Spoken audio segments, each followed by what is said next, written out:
नमस्कार साथियों, आज हमारे साथ हैं भारतीय शक्ति चेतना पार्टी के लोकसभा प्रत्याशी दमोह क्षेत्र से भैया विजय पटेल जी। स्वागत है आपका भैया हमारे इस चैनल पर। जय माता जी।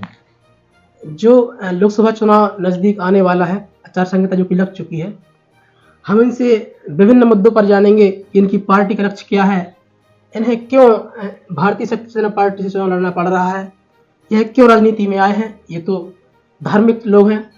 आइए हम इन विभिन्न मुद्दों पर इनसे चर्चा करेंगे। तो भैया पहले अपना परिचय बताएं कि आप। जी, मेरा नाम विजय पटेल कुर्मी है जी और मैं ग्राम तरगढ़ का रहने वाला हूं जी और थाना पटेरा, तहसील पटेरा, जिला दमोह का रहने वाला हूं। जी मैं भारतीय शक्ति चेतना पार्टी से जुड़ा हूं। इसके पहले मैं बीजेपी में जुड़ा था। मेरा परिवार पूरा बीजेपी से जुड़ा था।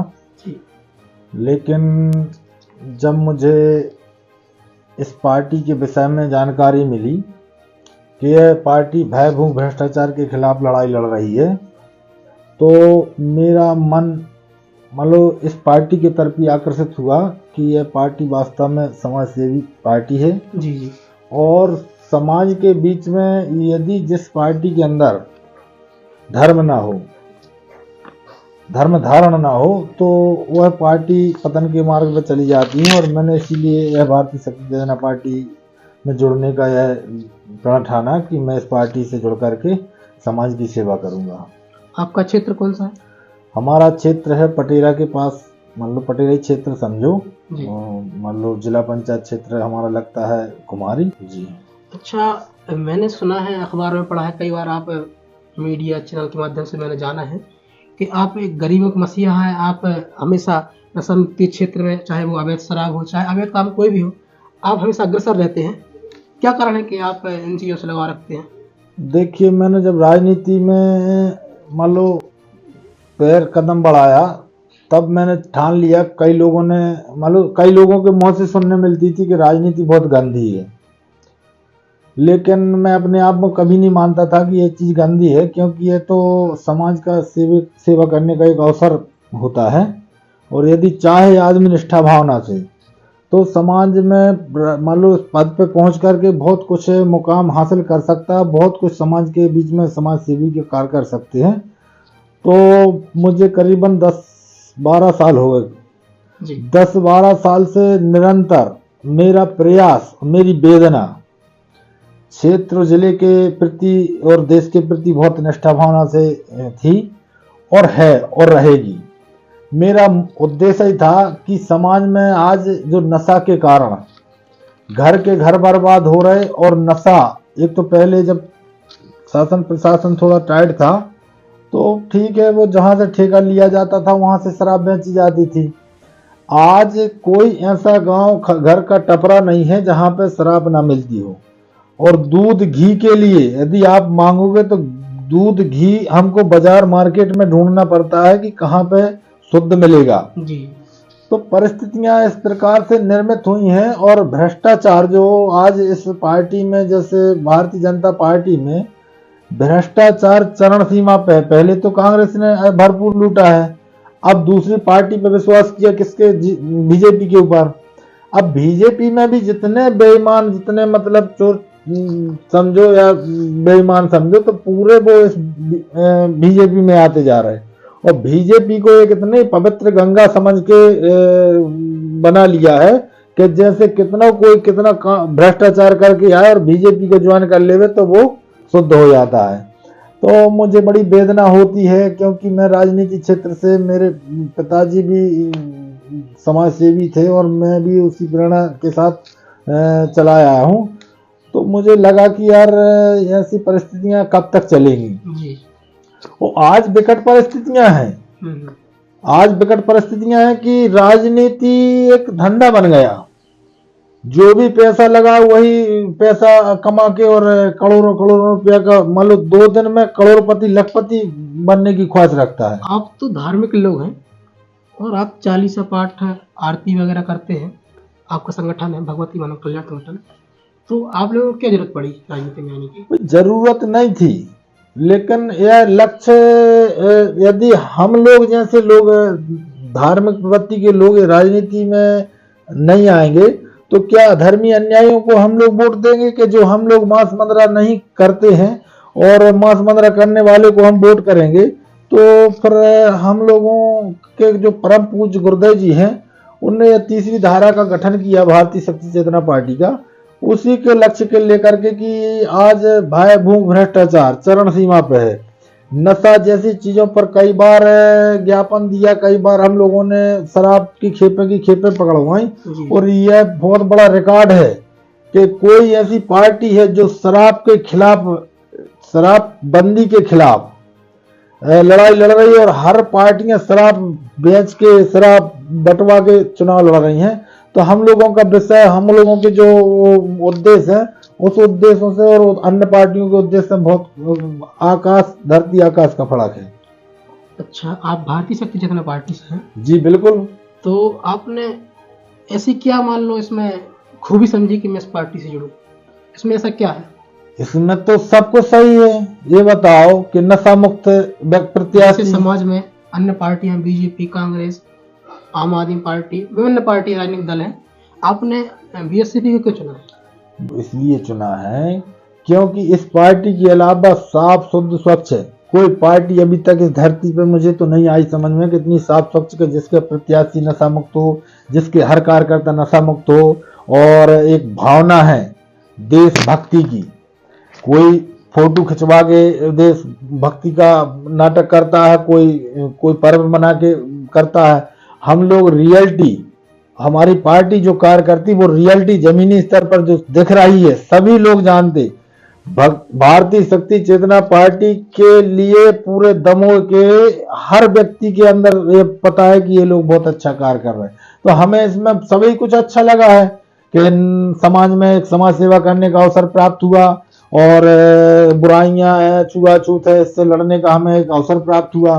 तो मैं इसको बहुत महत्वपूर्ण पार्टी मानता हूं और आने वाला समय एक दिन ऐसा आएगा कि जिस प्रकार से बीजेपी कांग्रेस का खात्मा हुआ, अब बीजेपी का खात्मा होगा और तीसरी पार्टी के रूप में हमारी भारतीय शक्ति चेतना पार्टी, कोई समाज के पास विकल्प नहीं बचा, सिर्फ भारतीय शक्ति चेतना पार्टी ही एक विकल्प बचा है जो इतनी साफ स्वच्छ नीति हर चीज से साफ स्वच्छ है और उनके उद्देश्य जो उद्देश्य है उद्देश्य में परिवर्तन नहीं हो रहा है, चाहे कोई करोड़ों रुपये क्यों ना खर्च कर दे।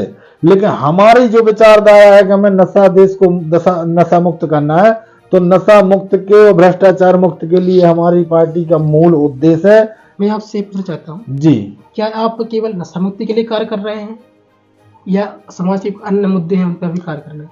मुद्दे इतने सारे हैं कि हर मुद्दों की लड़ाई धीरे धीरे एक से एक करके लड़ते जा रहे हैं। जैसे प्रथम मुद्दा है, मैं पूछ रहा हूँ आपकी जो पार्टी है उसका मूल लक्ष्य क्या है? मूल लक्ष्य ये है कि भय भूख भ्रष्टाचार मुक्त समाज का निर्माण हो और यह निर्माण जरूरी है क्योंकि नशा के कारण पूरे घर के घर बर्बाद हो रहे। अब बीजेपी ने तो कई योजनाएं चलाई कि ये योजना से जब परिवार के व्यक्ति ठीक नहीं रहेंगे, कोई घर में नशा कर रहा है, पूरे घर में तबाही मचा है, तो हमें उस योजना से फायदा क्या है जी। तो मूल उद्देश्य हमारा है कि पहले नंबर नशा मुक्त होना चाहिए, दूसरा शिक्षा जी। यदि शिक्षा और स्वास्थ्य, यदि शरीर स्वस्थ है तो शिक्षा भी हम अच्छी ग्रहण कर सकते हैं। तो दूसरा है हमारा स्वास्थ्य पे और फिर तीसरा है शिक्षा पे। और ऐसी कई चीजें हैं जो समाज में, जैसे युवा बेरोजगार फिर रहा है, उनके लिए कुछ ना कुछ रोजगार होना चाहिए। आज युवा कहाँ जा रहा है? युवा सुबह से उठता है तो मंजन बाद में करता, पहले कलारी में खड़ा मिलता है। तो मुझे वेदना है कि मैं इस भारत देश में युवाओं के देश में रह रहा हूं और हमारे युवा कहाँ जा रहे हैं। और हमारे मुख्यमंत्री, प्रधानमंत्री और अन्य पार्टियां बड़े बड़े वादा करती हैं, तो मुझे बड़ी वेदना होती है कि मैं इस भारतवर्ष में रह रहा हूँ जहाँ ऋषि मुनियों की एक धरोहर है और मैं ऐसे भारत देश में रह रहा हूँ जहाँ युवा हमारे दर दर भटक रहे हैं। जो समाज में नशा परोसा जा रहा है, नशा से जहर परोसा जा रहा है, इसका आप प्रमुख आरोपी किसे मानेंगे? सत्ताधारी पार्टी, भाई प्रमुख तो वही, हम वही बेच रहे हैं, वही ठेका दे रहे हैं, वही सब कुछ कर रहे हैं, और जो अवैध कारोबार चल रहा है उन्हीं के संरक्षण में हो रहा। जी जनता तो सिर्फ वोट और झंडा के काम में आती है, बाकी की जनता से कोई ताल्लुक नहीं है इन लोगों का। जनता को एक लॉलीपॉप कहते हैं, उस वो दे दिया और बस जनता उसी में फूल जाती कि नहीं ये पार्टी अच्छी है पार्टी। मूल हम लोगों का सत्ता सुख भोगना नहीं है, हम लोगों का सिर्फ उद्देश्य है कि हमारा देश नशा मुक्त देश हो, हमारे देश में युवाओं का देश था, वो युवाओं का देश रहे और स्वस्थ युवा रहे।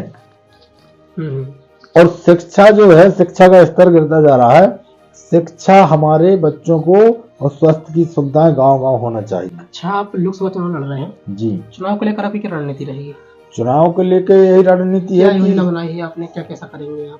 समाज में जाएंगे तो किस उद्देश्य को लेकर जाएंगे? समाज तो हर व्यक्ति जानता है कि इन लोगों के उद्देश्य बिल्कुल नेक साफ हैं और हम लोगों को कोई बताने की जरूरत भी नहीं है, क्योंकि हम लोग धरा पे कार्य कर रहे हैं।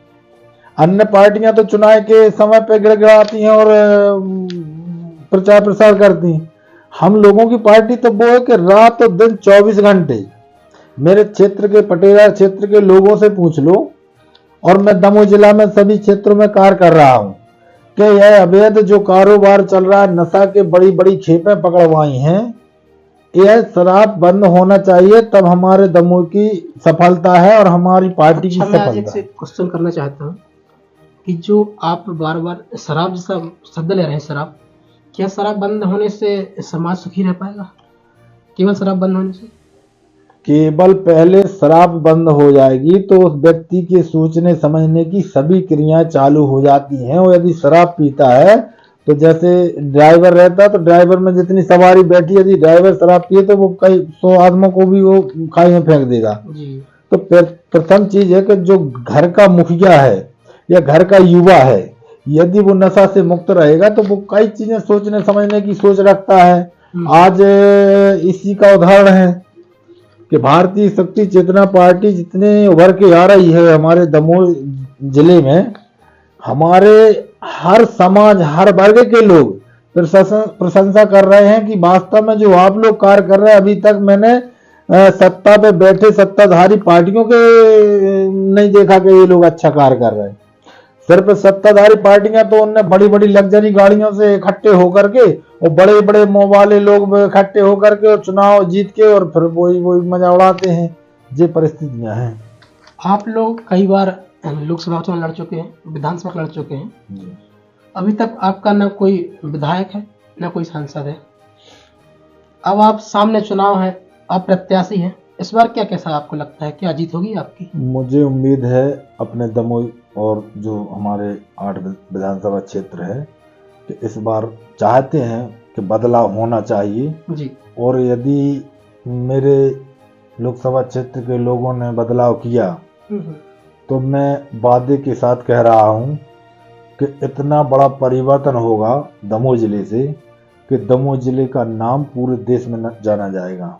अच्छा, मतलब अगर आप सांसद बनते हैं चुनाव जीतकर तो दमोह का नाम आप रोशन करेंगे? दमोह का नाम रोशन करेंगे और इतिहास में पहला एक सांसद ऐसा होगा जो सांसद भवन में अकेला गरजेगा और उसकी गर्जना पूरे देश तक पहुंचेगी, क्योंकि हम लोगों के जो अंदर। आप ऐसा कौन सा काम करेंगे जिससे देश में दमोह का नाम रोशन होगा? भाई भ्रष्टाचार चरण सीमा पे, इसके खिलाफ आवाज कई जगह ऐसी परिस्थितियां हैं कि करोड़ों रुपया गायब हो गए और कागजों पे लिखा पड़ी हो गई। आज एक ठेका के माध्यम से पूरे गांव क्षेत्रों में शराब बेची जा रही, इस पे पूर्णतः कार्रवाई की जाएगी और इस पे पूर्णतः प्रतिबंध लगाने के अपन प्रयास करेंगे। अच्छा, तो आप जीतने के बाद क्षेत्र में कुछ जो काम करेंगे उनके बारे में बताएं। पहला तो हमारे क्षेत्र में हम पूरे दमोह, जैसे आप चुनाव जीत गए, आप सांसद बन चुके हैं जी, तो आपकी पार्टी का जो अपने उद्देश्य बताए थे जी, आप क्षेत्र में जाएंगे, क्या कैसा काम करेंगे उसके बारे में बताएं थोड़ा।